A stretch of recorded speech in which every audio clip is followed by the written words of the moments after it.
स्वागत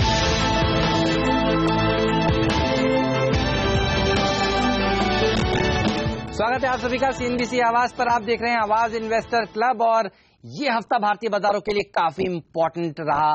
जी हाँ, एफओएमसी की फेडरल रिजर्व की जो बैठक हुई उसमें जेनेट येलेन ने ब्याज दरें नहीं बढ़ाई और शुक्रवार को एक रिलीफ रैली भारतीय बाजारों में देखने को मिली। अब अगला हफ्ता कैसा रह सकता है, कौन से इवेंट्स हैं आपकी जिस पर नजर होनी चाहिए और आपकी क्या रणनीति होनी चाहिए, चलिए इस सब पर बात करने के लिए हमारे साथ आज आवाज इन्वेस्टर क्लब में दो खास मेहमान जुड़ चुके हैं। डीडी शर्मा जी जो जाने माने एक्सपर्ट हैं और टीएस हरिहर साहब भी आपको सटीक राय देकर काफी पैसा आपका बना चुके हैं और काफी सारे इन्वेस्टर्स भी आज आवाज इन्वेस्टर क्लब में मौजूद हैं मुंबई के स्टूडियो में जो अपने सवालों के जवाब जानना चाहते हैं। चलिए शुरुआत करते हैं, उन्हीं के पास चलते हैं। तुषार जी हमारे साथ हैं। तुषार जी आप पढ़ते हैं, आपको देखकर ऐसा लग रहा है, क्या पढ़ते हैं बताइए सबसे पहले और क्या सवाल है आपका? Hello, my name is Tushar. मैं एक्चुअली डीएसआईएमएस कॉलेज से मलाड से पीजीडीएम कर रहा हूँ जी। एंड मेरा सवाल है कि फेड ने जो अभी रेट बढ़ाने की पॉसिबिलिटी बताई है वो फ्यूचर में भी हो सकती है, तो उसका इम्पैक्ट क्या होगा इंडियन इकोनॉमी पे? चलिए बात तो फेड ने ब्याज दरें बढ़ाई नहीं, एक रैली देखने को मिली, रिलीफ रैली ही सही,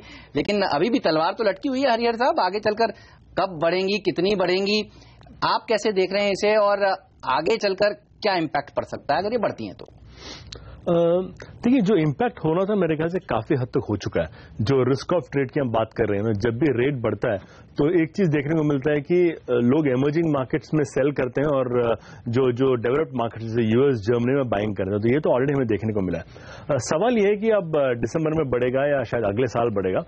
मेरे ख्याल से दो चीज पॉजिटिव है।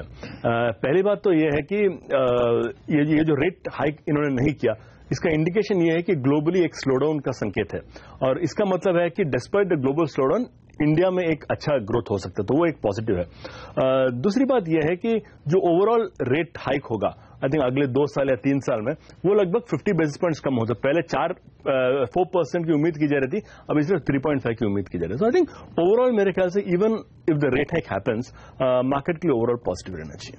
ऑलराइट, आप शर्मा जी आप कैसे देख रहे हैं? फेड ने जो पॉज लिया है इसको ग्लोबल चिंताएं बता रहे हैं, चाइना को लेकर चिंताएं हैं साफ तौर पर? देखिए, एज सच तो जो भी रेट का डिफरेंशियल होता है एक कंट्री से दूसरी कंट्री का, मैं थ्योरेटिकल बात कर रहा हूँ, प्रैक्टिकल हरिहरन साहब ने बता दी, तो करेंसी पे उसका फर्क पड़ता है और करेंसी के कारण आपके इनफ्लोज या आउटफ्लोज आते हैं या जाते हैं, वही रिस्क रहती है। और वो रिस्क अगर कॉम्पिटिटिव करेंसी डिवैल्यूएशन कहीं और होता है या वैल्यूएशन उसमें चेंज होता है तो ये सारी चीजें चेंज हो जाती है। तो एज सच मार्केट बहुत डायनेमिक है और एक इवेंट का मार्केट के ऊपर एक शॉर्ट टर्म के अलावा कोई ज्यादा इम्पैक्ट नहीं पड़ता। ऑलराइट, चलिए एक और दर्शक है हमारे साथ, महेश जी बताइए आप क्या करते हैं और आप क्या जानना चाहते हैं? हेमंत जी, मैं सबसे पहले आप सभी का शुक्रिया अदा करना चाहता हूं कि आप लोगों ने सीएनबीसी के माध्यम से हम इन्वेस्टर का बहुत ध्यान रखा है। Thank you very much. शुक्रिया महेश जी। मैं यहाँ पे इस तरह से आया हूँ कि मेरा खुद का एक ऑटोमोबाइल का बिजनेस है, छोटा बिजनेस है। मैं ये जानना चाहता हूँ कि हर समय हम चैनल पे सुनते हैं इंडिविजुअल आदमी बॉटम आउट की तलाश में कब इन्वेस्ट करे। क्वेश्चन ये है कि इंडिविजुअल आदमी, हर बार ये बोला जाता है कि ये हर स्लॉप पे हमको, डाउन पे हमको खरीदना चाहिए, लेकिन उसी में इंडिविजुअल आदमी फंस जाता है। तो उसमें किस हद तक क्या प्रिकॉशन लेनी चाहिए इंडिविजुअल इन्वेस्टर को? और नजरिया आपका जो है वो कितने समय का है बाजार में, ये भी बताइए। सर, मैं चाहता हूं कि मैं 3 से 5 साल मिनिमम होराइजन के हिसाब से इन्वेस्टमेंट करूं, जिसमें एक एफडीज या एक नॉर्मल म्यूचुअल फंड का एक इन्वेस्टमेंट है, अगर उससे बेहतर रिटर्न 18 to 20% का भी मिले, सो आई थिंक एक retail investor is happy with that. Harihar साहब? नहीं, आई थिंक सबसे पहली बात तो ये जो बॉटम पकड़ने की आप बात कर रहे हैं ना, कैचिंग द बॉटम, वो प्रैक्टिकली बहुत मुश्किल होता है। अभी समझ लीजिए कुछ दिनों पहले 7,550 गया था और जब भी आप किसी एनालिस्ट से शायद बात करते तो उनका जवाब यही रहता है कि ये मार्केट और 7,000 तक जा सकता है। तो जनरली क्या होता है, मार्केट का एक बॉटम पकड़ना बहुत मुश्किल होता है। I think as an investor आप 3 से 5 साल की बात कर रहे हैं, जो एक बहुत ही मैं तो कहूंगा कि अच्छी बात है। I think as an investor आपका जो फोकस है, आपका फोकस ये रहना चाहिए कि आप अच्छे क्वालिटी स्टॉक्स खरीदें, ओके, उसे ट्रैक करें, अर्निंग्स पे क्या हो रहा है, न्यूज क्या हो रहा है, और इसे कम से कम 3 से 5 साल तक होल्ड कीजिए। मेरे ख्याल से यदि आपने अच्छे स्टॉक्स आइडेंटिफाई किए और आपने 3 से 5 साल तक होल्ड किए तो डेफिनेटली आपको मार्केट में पैसा बनना है। आई थिंक बॉटम पकड़ने के बाद आज तक बहुत लोगों ने कोशिश की और कोई भी उसमें कामयाब हुआ नहीं है। तो आई थिंक आप बॉटम पकड़ने के बाद छोड़ देंगे। बिल्कुल, ना बॉटम सब लोग सही से पकड़ पाते हैं, ना टॉप सही से पकड़ पाते हैं। तो अच्छा यही है कि आप धीरे धीरे करके इन्वेस्ट करिए शेयर बाजार में लॉन्ग टर्म का नजरिया रखिए। साजिद जी भी हमारे साथ हैं, बताइए आप क्या करते हैं, आप क्या जानना चाहते हैं? आपको भी देखकर लग रहा है आप स्टूडेंट हैं। जी सर, मैं भी एक स्टूडेंट हूँ, MBA स्टूडेंट हूँ DSIMS से। एंड मेरा क्वेश्चन ये है कि अभी हमने देखा कि चाइना की करेंसी में डिवैल्यूएशन था, तो आगे जाके कभी अगर कोई करेंसी में डिवैल्यूएशन होता है तो उसका क्या इम्पैक्ट होगा इंडियन इकोनॉमी पे? शर्मा जी। देखिए अगेन वही बात है कि डीवैल्यूएशन, जैसे चाइना की करेंसी में डीवैल्यूएशन हुआ, उसके साथ साथ जो भी फ्री करेंसीज है वहां भी डीवैल्यूएशन हो गया। रिस्क ये नहीं है कि चाइना की करेंसी में डीवैल्यूएशन होगा तो हमारा क्या होगा, रिस्क ये है कि अगर कॉम्पिटिटिव डीवैल्यूएशन होता रहा तो ओवरऑल ग्लोबल इकोनॉमी का क्या होगा। लेकिन मेरे ख्याल से वैसे कॉम्पिटिटिव प्रेशर है नहीं, चाइना ने भी नहीं कहा है कि वो ऐसा लगातार अपनी करेंसी को डीवैल्यू करता जाएगा। तो नॉर्मल जो वेरिएशन होता है करेंसी के अंदर 4-5% का वेरिएशन कोई बहुत बड़ी बात नहीं है, तो उतने डीवैल्यूएशन से कोई फर्क नहीं पड़ता है। और साथ साथ में बाकी जहां फ्री करेंसी है, जहां करेंसी का जैसे हमारे यहाँ फ्री है करेंसी, उसका डीवैल्यूएशन हुआ, उसके साथ साथ हमारे यहाँ भी करेंसी 2-3% टूट गई, तो क्या नुकसान होगा। कॉम्पिटिटिव डीवैल्यूएशन हो और लगातार होता रहे तो एक ग्लोबल इकोनॉमी को नुकसान होगा, अदरवाइज कोई फर्क नहीं पड़ता है कि चाइना की करेंसी 2-3% टूट गई या 5% टूट गई, इट डजंट मैटर। चलिए, फिलहाल अनिश्चितता काफी बनी हुई थी जब चाइना ने अपना करेंसी को डिवैल्यू किया था। हरियर साहब ये बताइए कि एक बार फिर से चर्चा ये चल पड़ी है कि शायद चाइना आगे चलकर और डिवैल्यू कर दे, मार्केट्स पर किस तरह का इम्पैक्ट पड़ेगा अगर ये होता है इवेंट तो? देखिए, आई थिंक दो प्रकार का इसमें पर्सपेक्टिव है। पहला पर्सपेक्टिव तो ये है कि चाइना का आप ट्रेड फिगर्स देखोगे तो मंथ ऑन मंथ उनके ट्रेड फिगर्स काफी खराब आ रहे हैं। और एक जमाने में चाइना 10.5-11% पे ग्रो हो रहा था, अभी आई थिंक मुश्किल से 7% हो रहा है, और इनसाइडर्स मानते हैं कि शायद 5-6% ही हो रहा है। तो आई थिंक ऐसे टाइम पे चाइना का फोकस यही रहेगा कि how to export their way out of trouble. तो आई वुडंट बी सरप्राइज कि अगले शायद 6 महीना 1 साल में we could see a series of devaluations by China. पर आई थिंक मैं शर्मा जी से बिल्कुल सहमत हूं कि यदि चाइना ने डिवैल्यू किया और बाकी 10 कंट्री से भी अपना करेंसी डिवैल्यू कर दिया तो आई थिंक नेट इम्पैक्ट ज्यादा हो नहीं सकता। चलिए, तो घबराइए मत, बिल्कुल आप देख रहे हैं हमारे दोनों ही एक्सपर्ट यही कह रहे हैं कि चाइना के डिवैल्यूएशन से ज्यादा चिंता की कोई बात नहीं। एक नीजक रिएक्शन जरूर देखने को मिल सकता है, लेकिन ऐसा कोई बड़ी इशू नहीं है। लेकिन वक्त है फिलहाल एक छोटे से ब्रेक का। अगर आप भी सोच रहे हैं कि इस प्रोग्राम में कैसे आए, आवाज इन्वेस्टर क्लब में कैसे पहुंचे, मुंबई के स्टूडियो में और हमारे एक्सपर्ट से कैसे सीधे सवाल पूछें, तो रास्ता आसान है। फोन उठाइए, AIC लिखिए, स्पेस दीजिए, लिखिए इंटरेस्टेड और भेज दीजिए 51818 पर।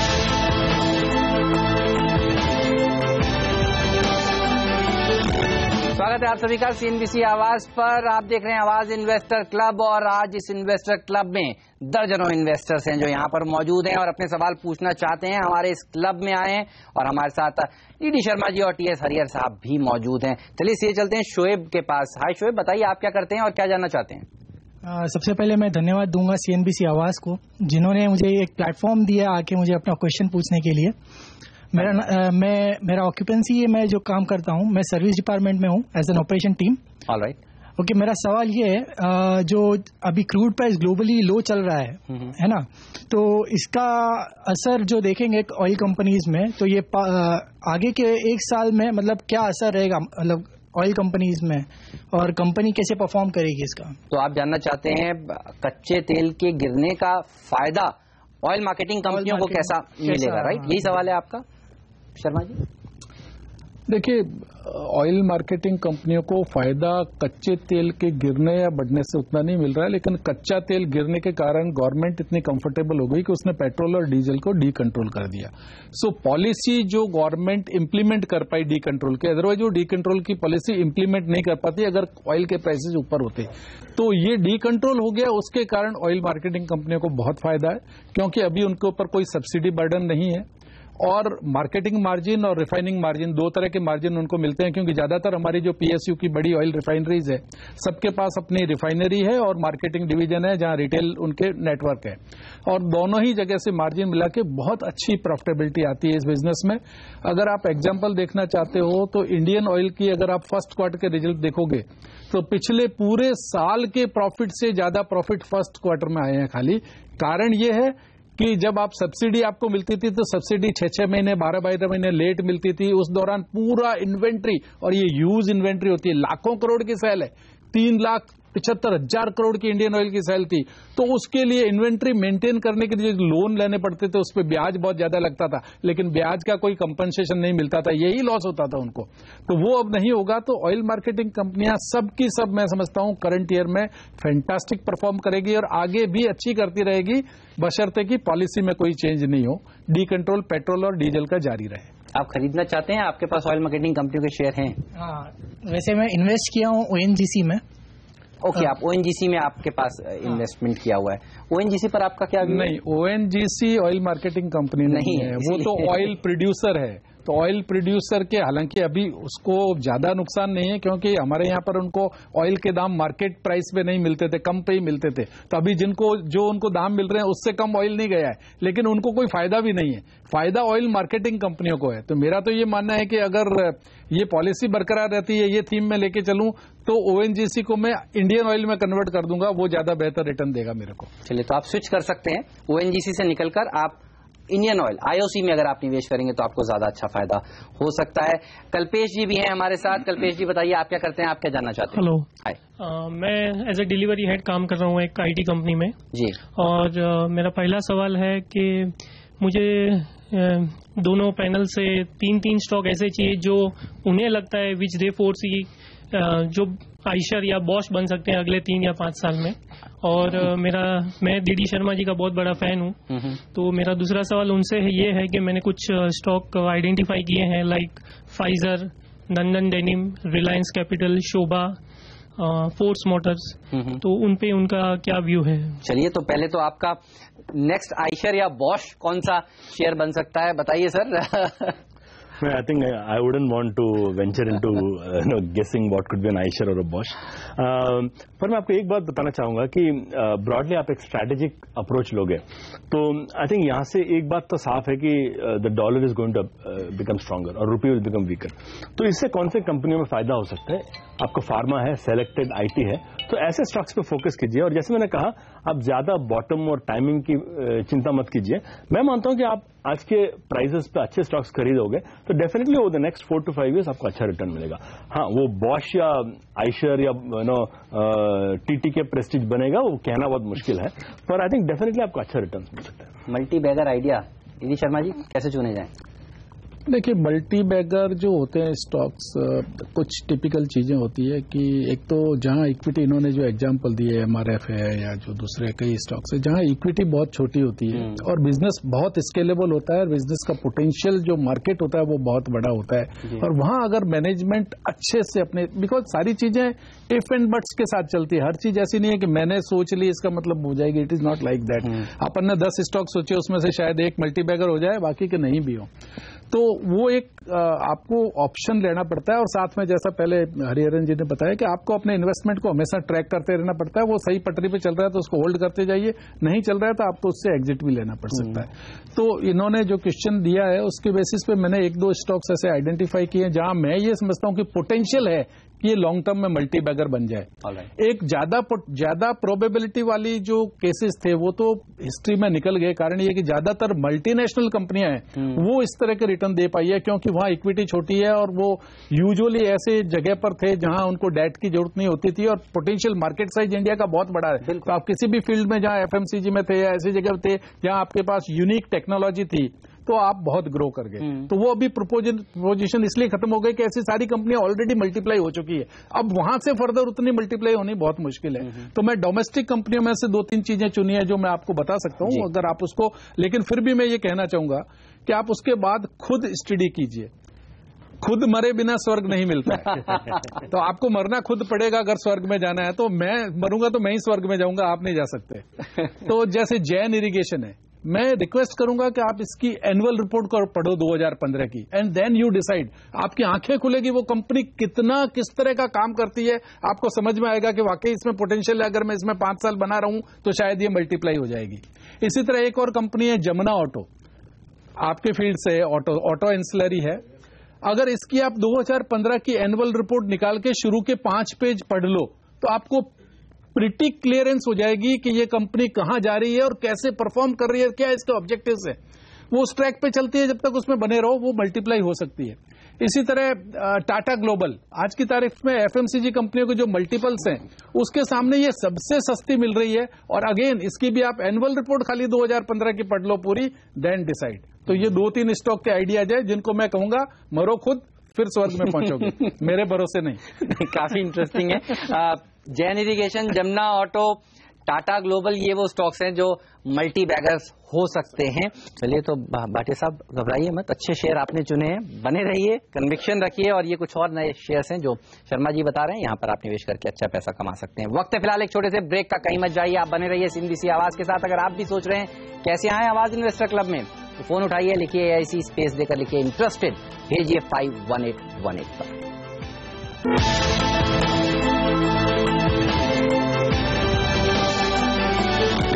स्वागत है आप सभी का एक बार फिर से। CNBC आवाज देख रहे हैं और आप देख रहे हैं आपका फेवरेट शो आवाज इन्वेस्टर क्लब। और हमारे साथ किशन जी हैं। किशन जी बताइए क्या करते हैं आप और क्या जानना चाहते हैं?